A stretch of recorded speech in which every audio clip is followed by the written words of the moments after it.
In this video, I'm about to show you how to easily learn Hindi in Memrise. First, open the Memrise app on your mobile device or visit the Memrise website on your computer. If you don't have an account yet, tap on Get Started or Sign Up. You can create an account using your email address or sign in with your Google or Facebook account. Once you're logged in, you'll need to select the language you want to learn.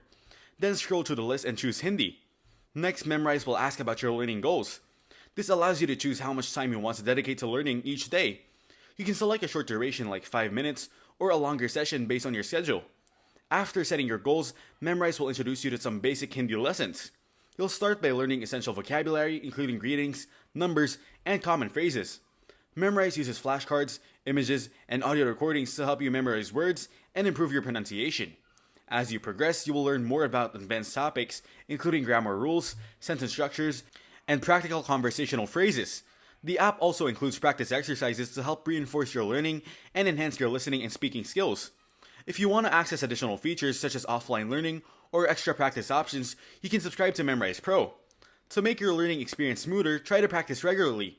You can track your progress and adjust your learning goals anytime in the settings menu. Thanks for watching. Don't forget to like and subscribe.